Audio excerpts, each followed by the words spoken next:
오늘도 성경 본문을 인용해서 이 산더러라고 하는 제목으로 말씀 나누겠습니다.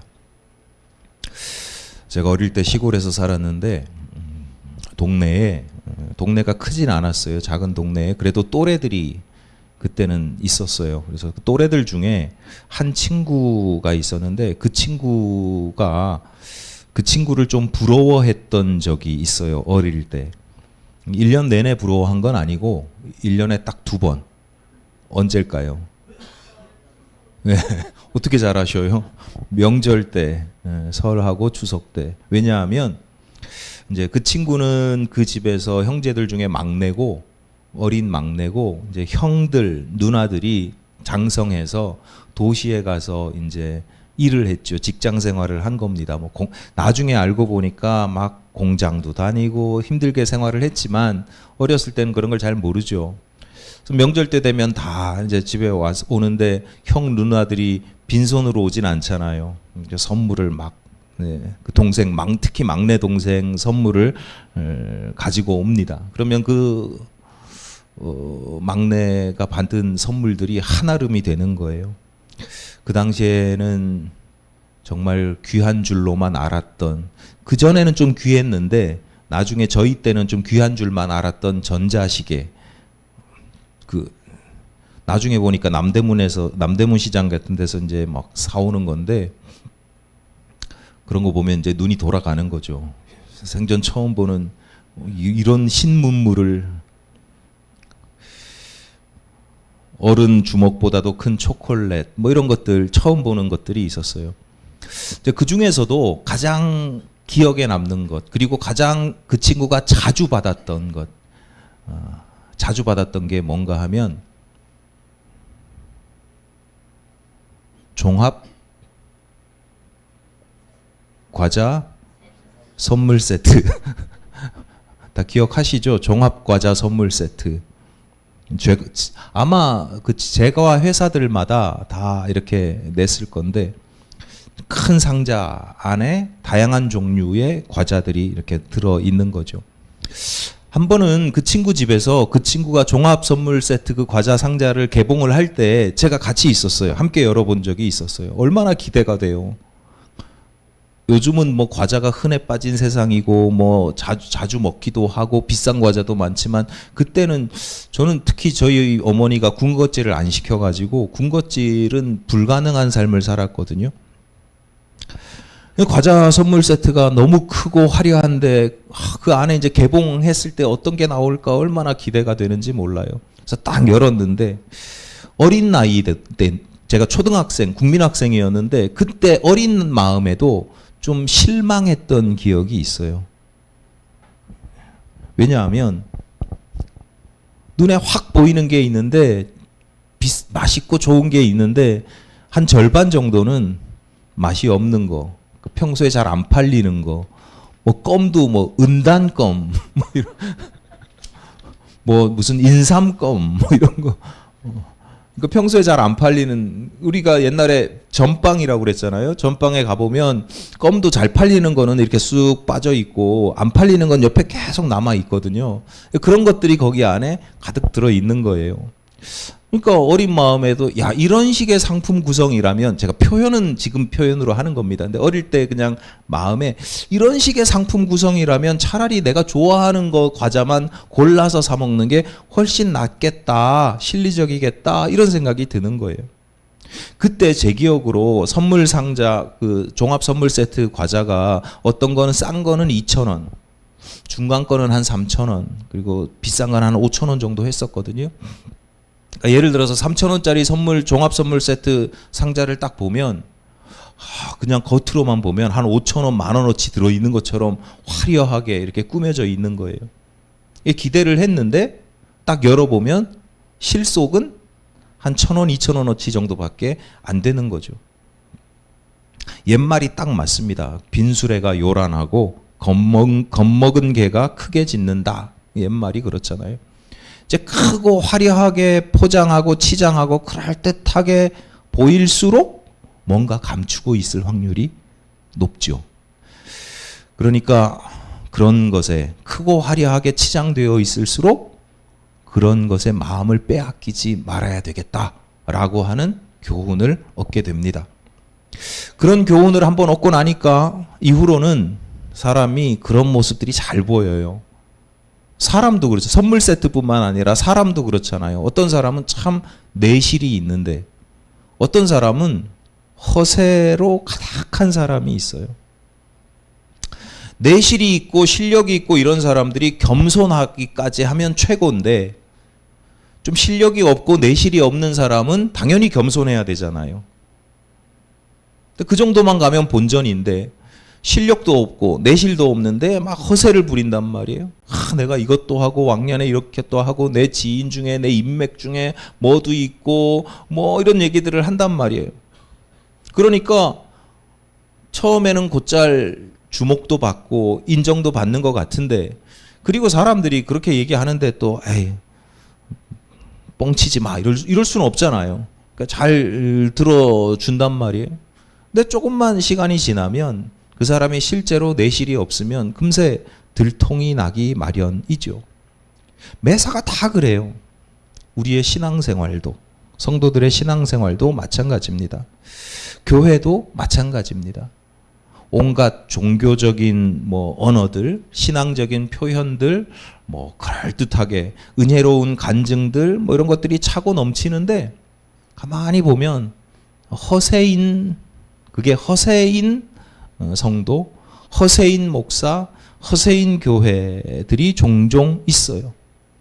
결과적으로 당장에는 주목을 받고 뭔가 인정을 받는 것처럼 보이지만 결국은 망신을 당할 뿐만 아니라 이제 사회 공동체에 해악을 끼치기도 하지요.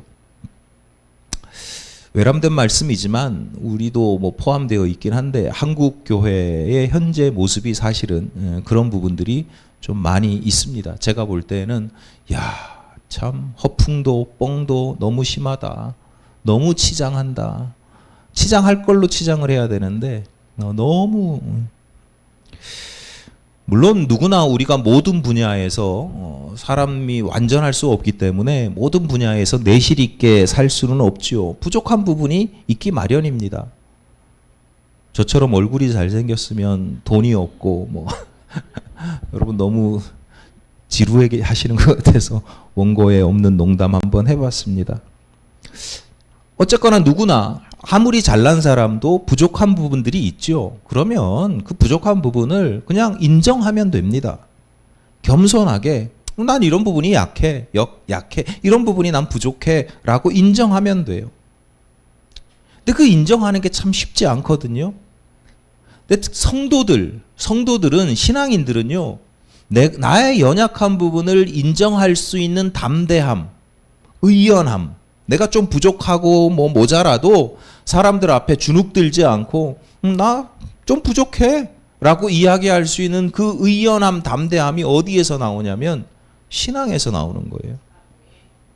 그런 거 좀 나 부족해도 나 전혀 상관없어. 난 내가 믿는 하나님, 예수님, 성령님께서 함께 하시는 거 이런 삶이면 나는 좋게 이런 것들이 그러니까 사도 바울도 그런 고백들을 계속 하잖아요. 내가 부요하든 가난하든 스스로 자족할 수 있는 법을 배웠다. 그러니까 그 신앙이라고 하는 게 가지는 힘 중에 하나가 내가 모든 걸 다 가지게 하는 게 아니라 부족한 부분도 떳떳하고 당당할 수 있게 만드는 힘 중에 하나가 신앙이거든요. 그런데 신앙적으로 허세를 부려?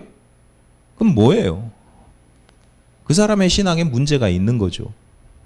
신앙이 없거나 영성이 매우 천박하다 이렇게 말씀드릴 수 있습니다. 제가 자주 말씀드리지만 우리가 이 경각심을 가지고 있어야 되는 예수님께서 들려주신 비유 중에 마지막 날에 대한 비유가 있잖아요. 어떤 사람은 양의 자리에 앉게 되고 어떤 사람은 염소의 자리에 앉게 되는데요. 여러분 예수께서 들려주신 비유의 말씀처럼 마지막 심판의 때에 양의 자리에 앉게 되는 성도 여러분이 되시기를 바랍니다. 양의 자리에 앉게 되는 성도들이 뭐라고 이야기합니까? 저 별로 대단한 거 한 게 없는데요? 저 그렇게 대단한 사람 아닌데요? 열심히 그렇게 신앙생활 하지도 못했는데요? 그랬는데 예수님이 내가 널 잘 알아. 내가 너의 이름을 알아. 이렇게 말씀하신단 말이에요. 어떻게 신앙생활을 하면 내가 대단한 거 안 했어요 라고 하는데 내가 너 잘 알지. 이렇게 주님의 반응이 나올 수 있을까요? 주님과 친밀하게 지내는 겁니다. 자주 주님의 말씀을 자주 듣고 자주 여쭙고 그리고 교제하는 사이입니다. 오늘 예배 시간만이 아니라 말씀을 듣는 시간만이 아니라 평소에도 뭐 거룩하게 뭐 무릎 꿇고 뭐 주여 삼창하고 그렇게 기도 안 하셔도 돼요. 버스 타고 가다가 운전하고 가다가 뭐 장사하다가 밥하다가 아이고 주님 이거 어떻게 해요? 주님이 야 버릇없이 어디서 설거지 하던 손으로 기도를 우리 주님이 그러신 분 아니잖아요. 언제 어느 때라도 화장실에서도 어느 때라도 주님께 여쭈면 주님께서 좋아하시고 대답해 주시고 이렇게 교제하는 거죠. 그러니까 내가 뭐 대단한 거 한 게 없어요 하는데 주님께서 야 내가 너를 몰라? 되는 거죠. 오늘 본문의 사건을 이제 우리가 마태복음에 나타난 예수님의 기적 뭐 몇 개는 좀 빠뜨리긴 했는데요. 이제 마지막 시간입니다. 근데 오늘 본문의 사건을 오늘 본문을 읽을 때에는 이거 시공간적, 그러니까 시간과 공간적인 배경을 딱 염두에 두고 있어야 돼요. 사건만 보는 게 아니라 이 사건이 일어난 장소와 이때가 어느 때인지 어떤 상황인지를 딱 염두에 두고 고려를 해야 됩니다. 시간적으로는 이게 언제냐면 예수께서 십자가에 달리시기 며칠 전이에요. 공간적으로는 이스라엘의 수도 예루살렘입니다. 더 정확하게 표현하자면 예루살렘이긴 한데 그 예루살렘 한복판, 그러니까 예루살렘의 가장 높은 곳에 있는 성전이에요. 그래서 오늘 본문 바로 앞에는 어떤 얘기가 나오냐면 예수께서 성전에 가서 장사하는 사람들의 상을 다 막 뒤집어 엎죠.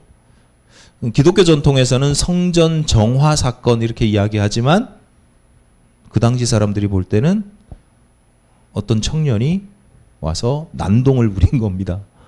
성전에서 재물을 팔고 이렇게 제사 드리러 온 사람들 도와주는 쉽게 얘기하면 매점 같은 게 있었는데 그 매점 장사하는 사람들을 다 막 노끈으로 채찍을 만들어서 때리고 뒤엎고 막 난리를 치신 거죠. 소리까지 지르셨어요.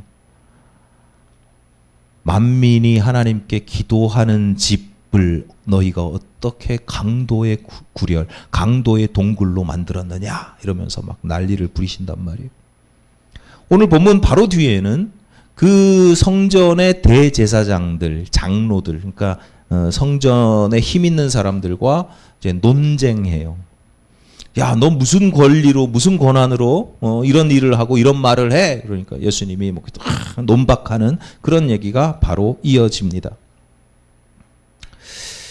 자, 그런 상황, 그런 아주 미묘하고도 심각한 막 폭풍 전야와 같은 아니면 막 그 폭풍 전에 막 바람이 막 부는 것 같은 이제 무슨 큰일이 일어날 것 같은 막 긴장되고 긴박한 그런 상황인데 그 와중에 예수님께서 시장하셨대요. 배가 고프셨대요. 사람 사는 게 이래요. 심각한 갈등 상황에서도 배는 고파요. 본문 19절입니다. 길가에서 한 무화과 나무를 보시고 그리로 가사 잎사귀 밖에 아무것도 찾지 못하시고 나무에게 이르시되 이제부터 영원토록 네가 열매를 맺지 못하리라 하시니 무화과 나무가 곧 마른지라. 배가 고픈 차에 보니까 무화과 나무가 길가에 있어요. 가로수로 심어져 있어요. 그래서 저기서 열매를 먹어야지 하고 갔는데 잎사귀밖에 없더라는 거예요. 마태복음에서는 단순하게 기록하고 있는데 다른 복음서에서는 예를 들어서 마가복음 같은 데서는 그때는 아직 무화과나무 열매를 맺을 때가 아니었기 때문이다라고 부연 설명도 붙어요. 뭐 어쨌든 이게 뭐 단순하게 기록한 마태복음이나 뭐 좀 조금 더 자세하게 기록한 다른 복음서나 이 내용이 여러분 자연스러워요? 그래도 돼요? 내가 뭘 좀 먹으려고 내 것도 아니고 내 나무도 아니고 길가에 과실이 있으면 좀 따먹을까 하고 배가 고파서 갔더니 없다. 없으면 어떻게 해야 돼요? 그냥 오시면 안 되지. 두 번째는 다른 나무를 찾아야지. 다른 나무가 있을 수도 있으니까 배가 덜 고프셔서 그래요. 그래서 다른 나무를 찾아보든지 또 그래도 안 되면 다른 먹거리를 찾아보든지 제자들에게 야, 빵 좀 없냐? 너들 꼬불 쳐둔 빵 좀 없어? 뭐 이럴 수도 있잖아요. 근데 그냥 거기다가 그냥 그 나무를 굳이 저주하시거든요. 영원히 열매를 맺지 못할 거야 라고 저주를 하셨는데 이게 일종의 기적인 거예요. 저주를 하셨는데 무화과나무가 곧 말라버렸다. 마가복음에서는 다음 날 가봤더니 말라버렸다 이렇게 되어 있어요. 참고로 말씀드리는데 성경을 읽다 보면 이렇게 좀 이상한 이해가 잘 안 되는 이제 좀 고상한 표현으로는 난해한 해석하기가 좀 어려운 뭐 그런 부분들이 종종 등장해요. 굳이 왜 이렇게 행동을 하시지? 어색하고 불편하고 이상해요. 그래서 학자들이 뭐 당시의 어떤 그런 문화나 풍습이나 뭐 이런 것들로 부연 설명을 해석을 하기도 하죠. 예를 들어서 일부 학자들이 하는 얘기들이 뭐 온전한 열매를 찾으려고 한 게 아니고 워낙 배가 고프니까 덜 익은 열매라도 좀 찾으려고 하셨어라고 해석하는 게 거의 중론이에요. 근데 뭐 그렇게 그런 해석들을 인문학적인 뭐 문화적인 뭐 그 당시 뭐 어떤 시대적인 뭐 이런 설명들이 막 덧붙였을 때 했을 때 그렇구나. 그래서 그런 거구나라고 시원해지는 경우도 있지만 그래도 여전히 이게 긴가 민가 왜 이러지 이런 경우들이 있죠. 여러분 어떤 경우라도 이렇게 해석을 하니까 기가 막히네 이런 경우도 그렇고 긴가민가하네 하는 경우도 그렇고 절대로 여러분이 조심하셔야 될 건 그건 해석일 뿐이에요. 그럴 수 있겠다 정도로 생각을 하셔야지 그렇다라고 단정 짓는 순간 위험에 빠질 수가 있어요. 근데 제가 왜 이런 말씀을 드리냐면 우리가 잘 알 수가 없다. 명확하게 알 수는 없는데 근데 한 가지 확실한 건 있어요. 이상하다, 어색하다, 뭐가 좀 이상해. 그러면요, 대부분 거의 10중 8구는요, 아주 중요한 메시지가 숨어 있습니다. 그러니까 기록하는 사람들도요, 이 성경을 기록하는 사람들도 이상한 내용을 적으면 사람들이 주목할 걸 알아요. 요즘 말로 어그로를 끈다 그러죠. 이상한데? 그럼 사람들이 보잖아요. 거기에 보면 꼭 중요한 교훈들이 숨어져 있는 경우들이 많아요. 오늘 본문도 그런 경우예요. 오늘 본문의 경우에는 앞서 제가 설교 서두에 말씀드린 것처럼 성경에서 교회 다니는 사람들만 잘 아는 표현인데 외식한다 그러죠. 외식이 뭐예요? 밖에서 밥 먹는 거요? 제 겉으로 그럴듯하게 허세를 부리고 자기를 치장하고 포장하는 것. 근데 내실은 없죠. 그러니까 예수님께서 그런 사람들을 비판할 때 뭐라고 그러냐면 회칠한 무덤과 같다. 그러니까 속은 사람이 죽어서 썩어서 시체가 썩어서 냄새가 나고 썩은 무덤과 같은데 겉은 회칠을 깨끗하게 칠을 해가지고 하얀 것 같은. 오늘 본문의 교훈은 분명해요. 명확하게 이게 막 이거다라고 말씀은 하시지 않지만 본문의 중요한 숨겨진 아주 핵심적인 교훈은 외식하지 마라, 허세 부리지 마라. 잎사귀가 풍성해서 마치 그럴듯해 보이는데 뭔가 대단한 걸 품고 있을 것처럼 보이는데 실상은 들여다보니까 자세히 들여다보니까 덜 익은 열매 하나도 없더라.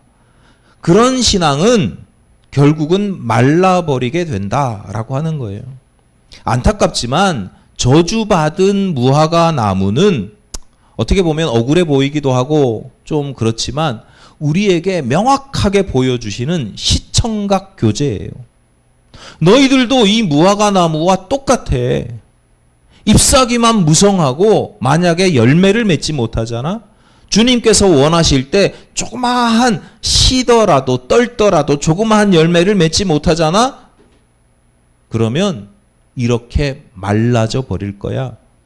지금 너희가 말라져 가고 있어 라고 말씀하고 있는 겁니다. 그래서 우리 아까 서두에 설교하기 전에 인사를 서로 뭐라고 그랬어요? 주님께 드릴 열매가 있기를 바란다고 그렇게 인사를 나눈 거예요. 여러분 지금 모습은 어떤 것 같아요? 여러분의 모습을 무화과 나무에 한번 비유해 보세요. 잎사귀만 무성하냐?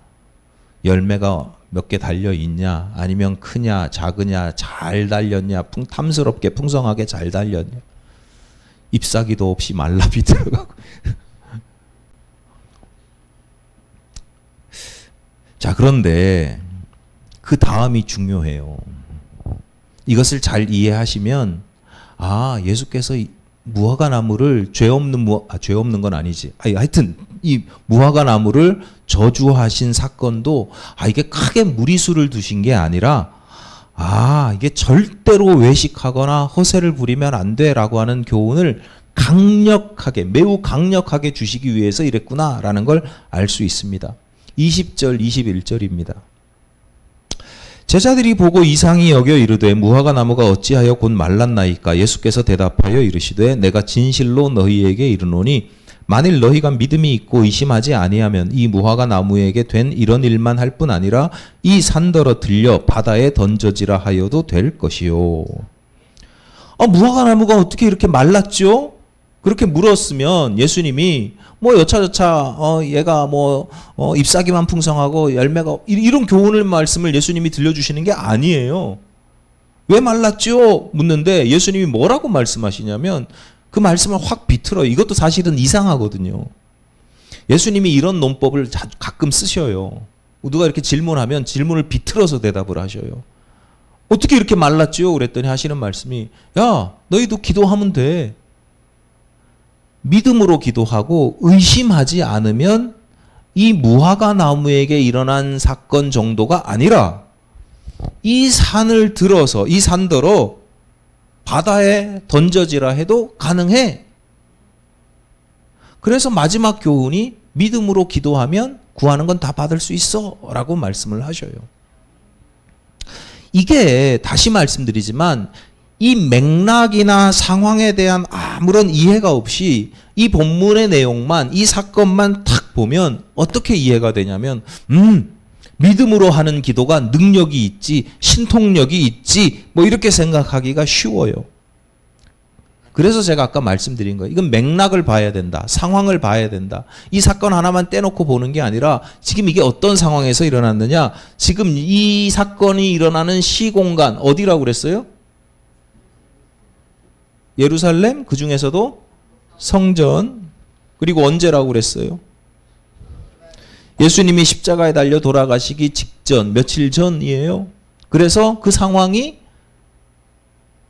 그 성전에 있는 주변 사람들하고 성전, 제가 쉽게 표현을 그냥 단순하게 성전 세력이라고 할게요. 그 성전 세력들하고 심각하게 갈등하고 있는 상황이잖아요. 성전에서 상을 뒤엎고 장사하는 사람들의 상을 뒤엎고 제사장들이 너 도대체 무슨 권한으로 그런 일을 해? 라고 막 하는데 절대 지지 않고 그냥 당당하게 지금 막 대들고 싸우고 있는 거란 말이에요. 이제 곧 십자가에 달려 돌아가실 거니까. 세상 만민이 말이야 하나님께 기도하는 집을 너희들이 강도의 소굴로 만들었다고.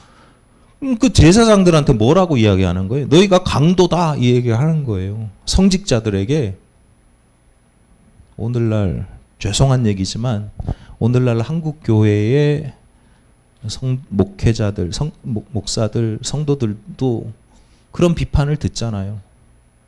니들이 하나님을 소개하는 복음을 전파하는 사람들이 맞아? 강도짓이나 하지? 교회에서 교회 밖에서 강도짓이나 하지? 그 얘기를 대놓고 해요. 저는 제가 이렇게 이야기하지만 누가 저한테 이야기하면 얼마나 속상하겠어요. 아, 사고는 엉뚱한 놈들이 치고 나는 가난한데.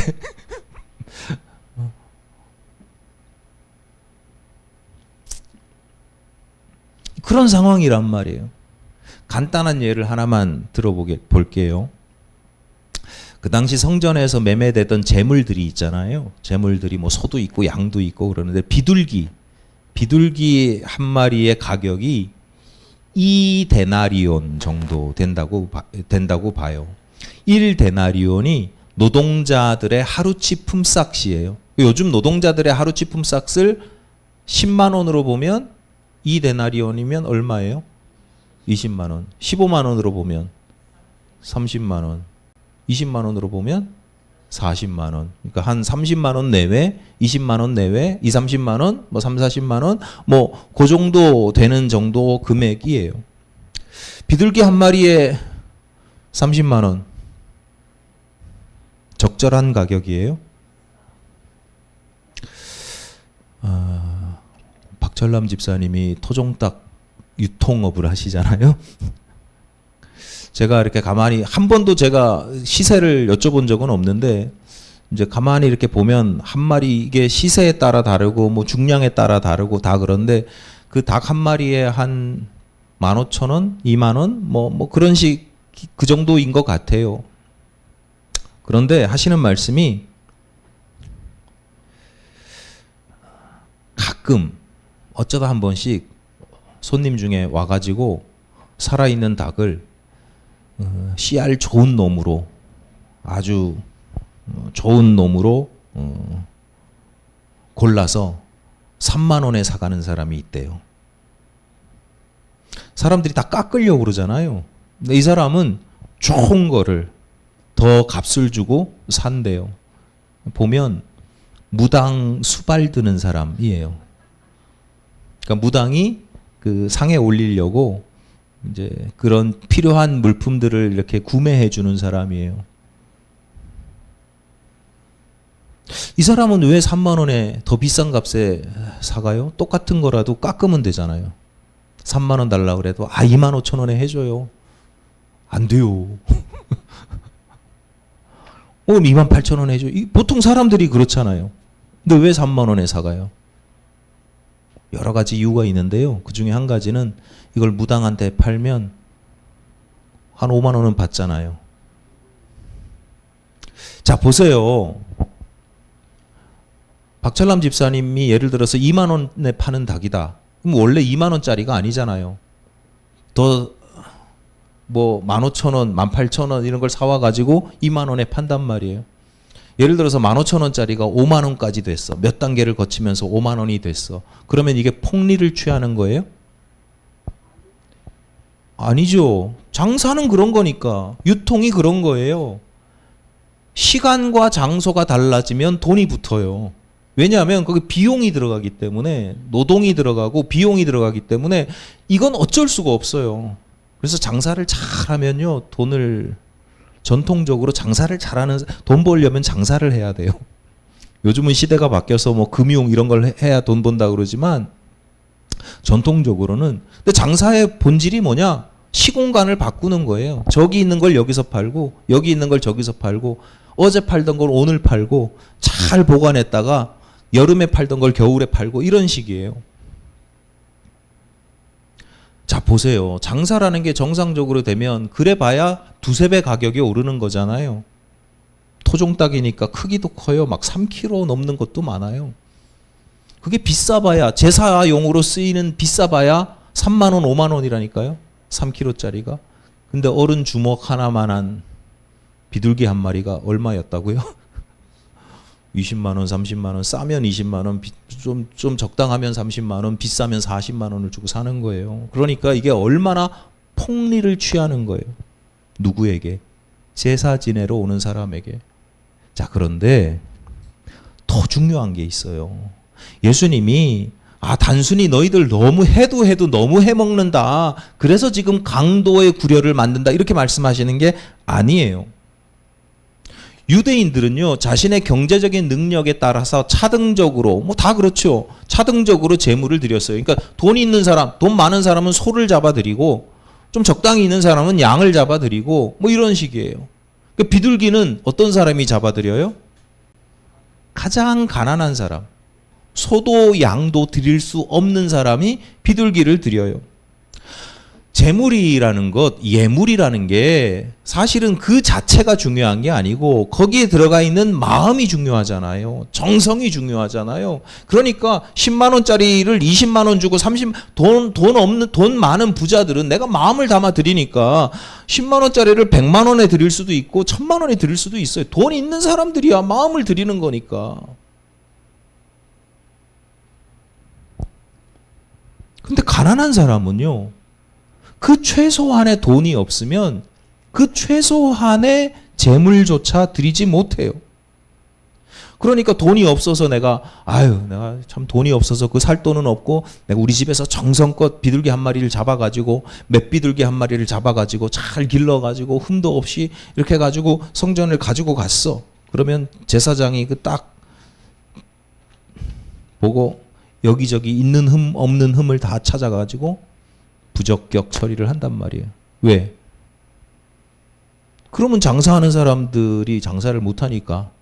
장사하는 사람이 돈을 그렇게 많이 남기는 이유가 뭐겠어요? 다 뒷돈으로 또 다시 캐시백 하는 거죠. 그러니까 폭리를 취하는 게 폭리를 취하는 것도 문제지만 본질적으로 예수님이 보실 때 본질적인 문제는 뭐냐? 돈이 없으면 제사를 못 드려요. 세상 만민, 그러니까 그 어떤 사람이라도 하나님께 나와 예배할 수 있는 곳, 기도할 수 있는 곳이 성전의 본래적인 목적인데 부자들만, 힘 있는 사람들만, 가난한 사람들은 아예 들어오지도 못하게끔 가로막았단 말이에요. 그래서 그게 강도의 구혈로 만들었다. 예배자들을 악랄하게 착취할 뿐만 아니라 하나님을 못 만나게 만드는 짓을 했어요. 그 누가? 성직자들이, 종교인들이. 그렇게 벌어들인 돈으로 성전을 높게 짓고 어디 부서지면 화려하게 치장하고 제사장들이 제사장 의복에 술을 막 화려하게 놓고 화려하게 술을 놓으면 예배자들이 와서 제사장 보고 여러분 생각해 보세요. 가운을 하얀색 그냥 가운 입은 사람하고 막 온갖 수가 막 화려하게 놓여 있는 사람하고 보면 누가 더 권위 있어 보여요? 그런 거예요. 막 성전 곳곳을 금칠을 하고. 예수님이 딱 보시니까 그게 뭐하고 똑같아요? 잎사귀만 무성한 무화과 나무랑 똑같은 거예요. 하나님의 마음을 시원케 할 그 하나님의 시장한 배를 조금이라도 달랠 만한 덜 익은 열매조차 없이 그냥 치장만, 종교적인 치장만 화려하게 하고 그렇게 날마다 제사를 드리니까 거기 뭐 사람들이 미어 터지고 제사를 태워서 번제를 드릴 때마다 연기가 하늘로 막 올라가고 제사장들은 또 그 얼마나 또 종교적인 서비스 쇼를 얼마나 잘해주겠어요. 당신의 죄가 사해졌노라 뭐 이러면서 막 그럼 가서 내가 죄 사함 받은 것 같고. 그러니까 오늘 본문의 말씀은요, 이 무화과 나무가 저주를 받아서 말라진 것처럼 너희들 눈에 보이는 이 큰 성전 세력들도 이 화려하고 웅장하고 권위 있어 보이는 이 어마어마한 성전 세력도 곧 어떻게 될 거다? 무화과 나무처럼 말라지게 될 거다. 어떻게? 너희들이 믿음으로 기도하면. 너희들이 믿음으로 기도하면 이 산더러 들리어 저 바다에 던져지라 하여도 될 것이요. 지금 본문의 공간이 어디라고요? 성전이에요. 예루살렘이라는 도시는 그 지역 도시들이 다 그래요. 우리나라는 도시들이 분지에 많잖아요. 분지나 계곡을 따라 골짜기에 이 마을들이 많아요. 그래서 고을이에요. 골짜기에.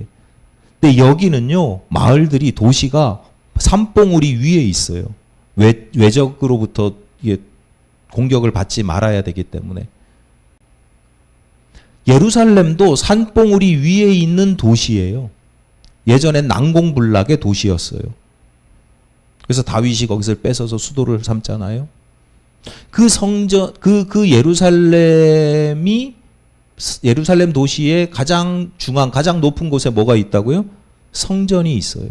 그래서 성전이 있는 곳, 예루살렘이 도시가 자리 잡고 있는 곳, 이 언덕, 이 산을 뭐라고 부르냐면 사람들이 성전산이라고 불렀어요. 예수님이 이 산더러, 여기서 지금 하시는 말씀이 이 산더러 들리어 하면 이 산은 어떤 산이에요? 성전산밖에 없어요. 저 산더러 하면 저 하나 건너에 저 감람산이고요. 올리브산이라고 하는. 딱 구조가 그렇게 돼 있어요. 성전산을 던져서 어디로 던져지라 한다고요? 바다. 제가 말씀드렸잖아요. 늘 이스라엘 사람들이 고여있는 물을 악의 상징으로 보는데 바다가 제일 고여있는 물 중에 제일 크잖아요. 그러니까 바다는 아주 거대한 악의 상징이에요. 그러니까 이 성전산이 들려서 바다에 던져질 것이요 라고 하는 것은 곧 그렇게 심판을 받는다 라고 해석할 수도 있고, 또는 성전이 하는 짓이 마치 거대한 악의 세력이 하는 짓과 똑같다, 그 동류다 라고 해석할 수도 있습니다.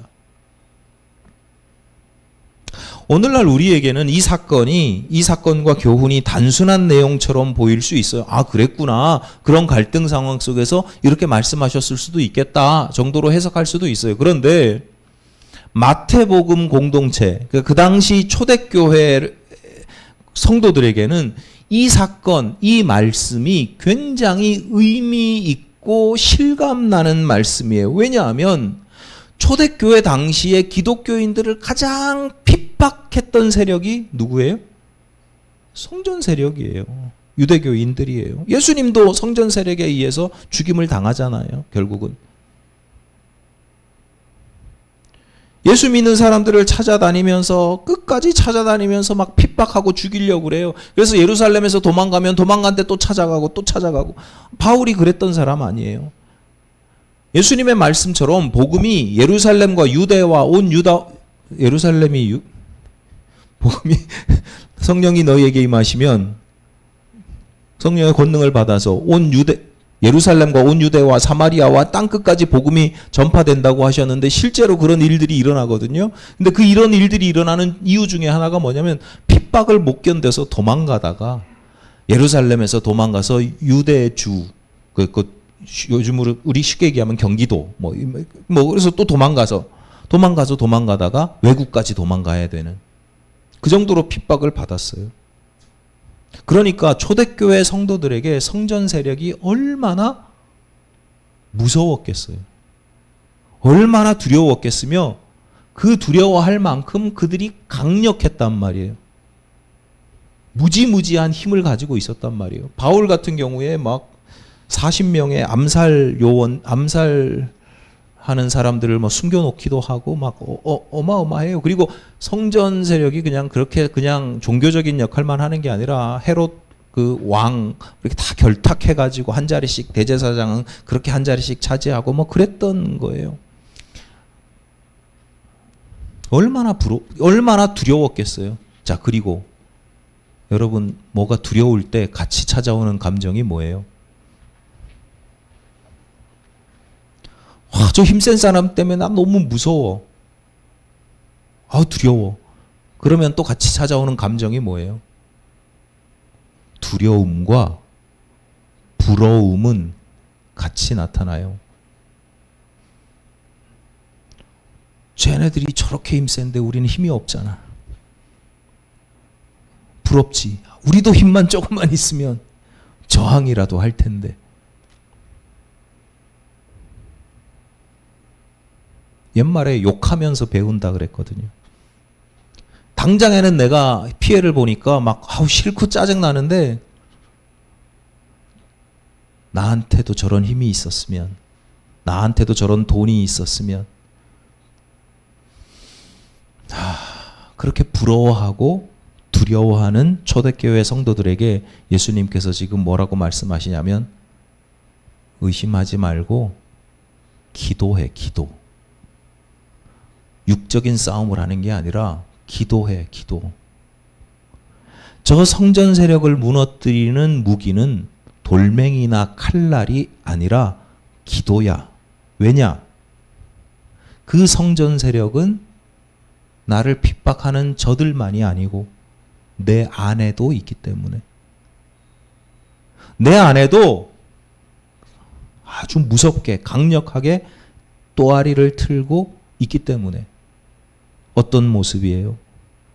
하나님과의 친밀한 교제에는 관심이 전혀 없고 어떻게 하면 잎사귀만 무성한 무화과 나무처럼 각종 신앙적이고 종교적인 액세서리들로 치장한 모습들. 내가 목사니까 거룩한 척하고, 내가 성도니까 말끝마다 은혜를 이야기하고 사랑을 이야기하고 심지어 기도를 하고. 근데 내 안에 친밀한 하나님과의 교제는 없어요. 일주일 내내 기도 한 번 안 해. 그게 뭐 무릎 꿇고 손 모으고 그런 기도가 아니라 아까 말씀드렸듯이 설거지 하다가도 할 수 있고 어디서나 다 할 수 있는데 어느 곳에서나 다 교제할 수 있는데 1년 내내 안 해. 성경 말씀 안 읽어. 읽고 안 읽고의 문제가 아니라 그 정도의 하나님과의 친밀한 교제에 관심이 없어요. 헌금은 잘 드리고 예배 잘 내가 뭐 어디 집 사고 건 사고 장로고 목사고 그 다 치장이잖아요. 그럼 뭐가 중요해요? 하나님 앞에 갔을 때 제가 목사인 게 중요해요? 아무것도. 내가 신앙생활 50년 한 게 60년 한 게 평생 한 게 중요해요? 하나도 안 중요해요. 내가 너 모른다니까? 이렇게 말씀하신다니까요. 그때 어떤 사람은 내가 너 잘 알지. 내가 어떻게 널 몰라. 이런다니까요.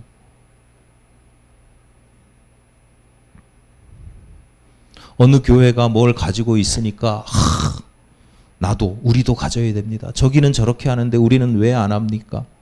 반대인 경우도 있죠. 저기는 저런 거 안 하는데 우리는 왜 해요? 이런 생각들도 다 마찬가지예요. 뭘 하든 안 하든 그 목적이나 의미에는 관심이 없고 그냥 겉으로 드러나는 현상들, 모습들, 그럴듯해 보이는 모습들, 무성한 잎사귀에만 마음을 빼앗기기 때문이에요. 그런 모습들이 내 안에도 누구나 있어요. 누구나. 특별히 악하고 특별히 신앙이 좋고 이런 문제가 아니라 누구나 본능적으로 그런 게 있어요. 그게 우리가 가지고 있는 연약함이에요. 못된 본성이고 죄의 쓴뿌리예요. 내 신앙에서도 나타나고 내 삶에서도 나타나요. 우리는 늘 화려하고 잎사귀가 무성한 무화과 나무를 욕망해요. 그렇잖아요. 누구 앞에서 여러분 사실 난 이게 약해, 난 이게 부족해 이야기할 수 있어요? 요즘은 친한 친구들한테도 그런 얘기 하지 말라고 그래요. 못해요. 왜? 나는 잎사귀가 무성해야 돼. 나는 좋은 차 타고 다니고 내 자식은 다 잘 돼야 되고. 그래서 자꾸 무리수를 두다가 결국은 망하죠. 그런 우리의 연약함을 잘 아시기 때문에 주님께서 우리에게 탐스럽게 잘 익은 열매를 원하시는 게 아니라 그냥 좀 떨더라도 시더라도 작은 열매 하나, 대단한 걸 요구하지 않으세요. 그냥 작고 떨떠름한 열매라도 맺기를 원하시는데 과연 우리에게 그런 열매라도 있느냐. 여러분, 주님께서 원하시는 열매에 관심을 가지시기를 바랍니다. 주님께서 원하실 때 주님 대단하진 않은데 그렇게 맛있지는 않은데 제가 맺은 이 열매가 또는 저의 신앙이 제가 주님께 조금이라도 주님의 마음을 시원케 하는 그런 존재이기를 원합니다. 그런 삶을 살아가시는 저와 여러분이 되시기를 바랍니다.